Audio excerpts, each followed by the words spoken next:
Good morning. Oh, the good boy. Tell YouTube what's up, Apollo. Good morning. Nice to see you. Let's go wash up.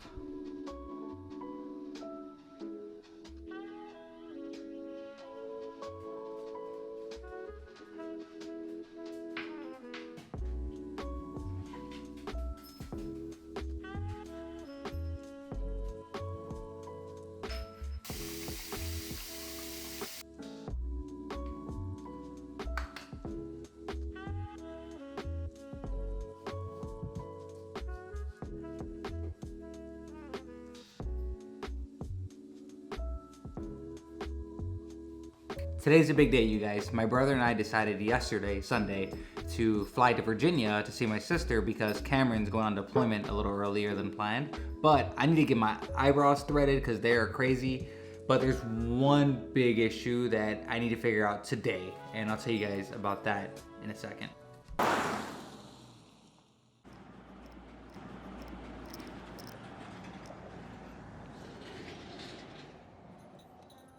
Alright guys, peep the eyebrows.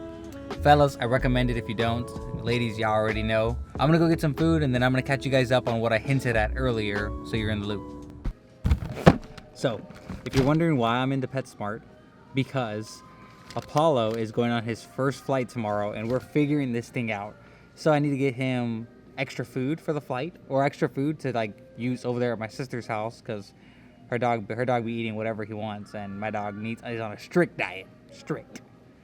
Secondly, I need something to probably keep him entertained while we're on the plane, and I'm looking for a collapsible water bowl because that's supposed to be helpful.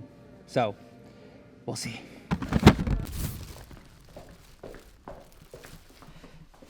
Hey, puppy. Apollo? Oh, come here. I know. Hey. How are you doing? All right, fam, just got back to the house. So I need to pack for my flight tomorrow. I need to take him out for a walk, and I will update you guys in the morning. But I got some extra food. I got a collapsible water bowl. I have extra waste baggies for him. Good night.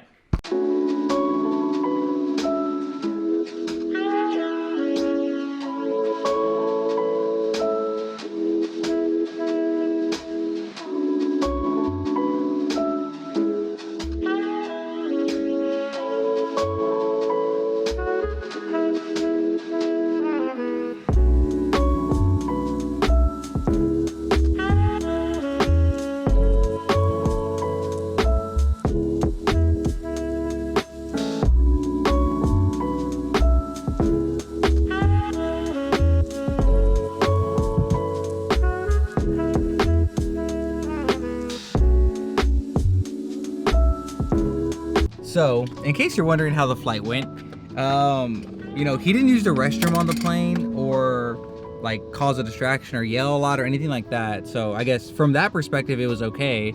But for like him in general, he's on my lap right now. So, but for him on the flight itself, he was super scared. He like shaked the entire time. He didn't nap. He was low-key freaking out. It kind of scared me because I'd never been around him when he was breathing that hard before. But hang on, Apollo. I was trying to calm him down, and nothing I would do would calm him down. He was just like, he was staying on my lap, but he was just freaking out. Today's the last day in Virginia. We're stopping to get breakfast at Cracker Barrel.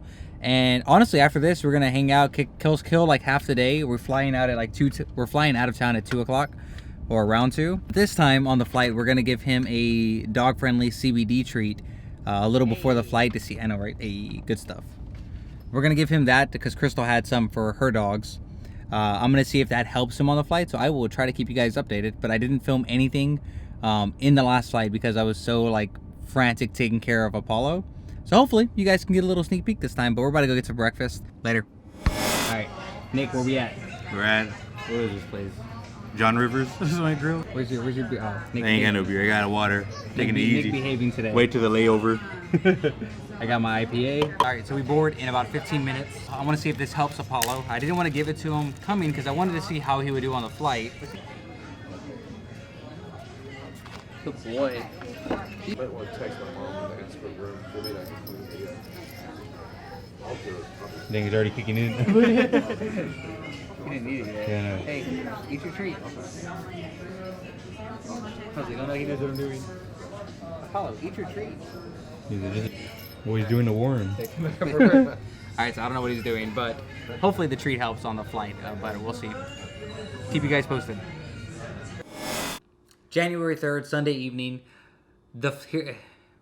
January 3rd, Sunday evening. Quick recap of the flight coming back.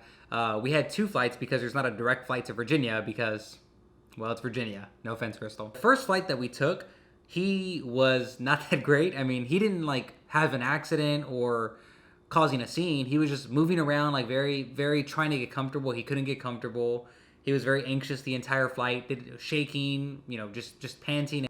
He was just very afraid during the flight, like panting, shaking, you know, breathing hard, all that. So the first flight was kind of rough, but the second flight we had coming back, he was a lot better. He actually took a nap and fell asleep a couple times, and he was more relaxed. I'm not sure if it was because of the CBD treat or if it was because of the fact that he was just tired. But regardless, second flight was better. As far as some things that I learned that, you know, if you're planning on traveling with your puppy and you want to get some pointers, here are a couple things that I learned. 1, buy a collapsible water bowl or food bowl. That way you can just keep it in your carry-on, you keep it in your personal, your purse, or your backpack. I just threw mine in my backpack. So anytime we had a moment, I was able to pull it out, pour some food in there, pour some water in there, and he was able to eat and drink as we went. Second thing is buy a water bottle, get one separately for your puppy. That way, when you're at your gate, in a terminal or whatever, you have easy access to just fill up their bowl as needed. And the last 2 things I would say is third, you know, bring some treats or an animal, bring some treats or a toy, something that they can entertain themselves and play with. And the last thing, and probably the most important thing that I was able to do that helped, was exercise your puppy before the flight. So going to Virginia, I wasn't able to because our flight was at 8 a.m. and it just wasn't going to happen. But coming back to Houston, our flight was like at 2. Our flight was in the middle of the day. It was like 2ish o'clock. The last thing I wanted to fill you guys in on was something that I really just learned about myself, because this was last Sunday. Me and my brother booked a flight for that Tuesday. I realized that Apollo would have to travel in a carrier. He would have to be under the seat in the plane. And I just, like, he has bad anxiety. Like, I wouldn't be comfortable with him there. Like, it would bother me. So I was trying to find a way. I was trying to find something that would accommodate, you know, make sure that he's comfortable and that I would feel okay that he's okay. So I did some research, and what I ended up doing was I ended up getting Apollo registered as an emotional support animal. So I want to talk to you guys about that process. Should you be somebody that wants to be familiar on the process, or maybe thinking about doing it for your own pet? I'll link the company that I use in the description down below, so go check it out if you want more information. But the experience for me was great. I made an inquiry on Sunday, like afternoon. I got a call that evening, set up an appointment with a doctor. I had a consultation on Monday morning. Spoke with the doctor. Depending on your personal situation, you know, they'll walk you through what is applicable or what isn't to be approved. But I was able to get approved just in my certain situation, and because of that, Apollo was able to fly with me on my lap. He didn't have to be in a carrier. He could be on his leash, and on the actual airline and on the actual flight, I could keep him on my lap, which, you know, I feel like that did a ton for him, and it made me feel a lot better knowing he was as comfortable as he could be in the situation. For me, I paid $250, but you know, one of the benefits is it does waive your pet fees through the actual airline that you're flying with. So that was a big benefit and kind of paid for itself. Additionally, one thing I learned is it actually takes your pet fee off of your rent every month. So for those of you that are renting, you know, if you have an emotional support animal, then you can't be charged for like a pet fee or a rental charge for the animal as well. So, you know, I didn't even know that, and that was a plus. And the only thing really is each year, if you want to keep your puppy as a registered emotional support animal, then you just have to revisit that every year. So in a year, I'll have to see a doctor, have a consultation, and if I'm approved, I can retain having him as an ESA. So they got me the paperwork and everything I needed for the flight, because you have to show a letter from your doctor. I would recommend calling your airline and asking them for details. If you're not sure, don't just look at my video and take that for what it's worth, because I think different airlines have different rules.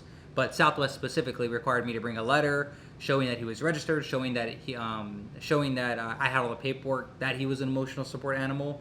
After that, I was good to go, walked through the flight, and did everything from there. Lastly, I want to thank you guys. I had a small goal to hit 100 subscribers going into the new year, and we're right over that. So I just want to say thank you. Whether you watch the whole video, have it on while you're working out or doing some cardio or something, I appreciate it. I appreciate the support as you tag along, mine and Apollo's journey. If you haven't subscribed, go ahead, like the video if you haven't yet. So if you don't follow me on Instagram, check me out, or check me out. I'll put it one of these spaces. I'm doing a small giveaway just, to celebrate hitting 100 subscribers. So I'm actually gonna put all my subscribers list in a randomizer right now and select the 2 winners. I'm giving out 2 $50 gift cards to Amazon. Just a small way to say thanks. I appreciate you guys sticking around. So show some love, like the video, subscribe. Talk to you guys later. Oh wait, can't end the vlog without showing Apollo. He's pretty tired. We went on 2 walks today and we're running around, so he's done. Right, baby. So congrats again to the winners. Thanks for the support. If you didn't win, I'll do more stuff in the future, so just stick around. Catch you later, guys.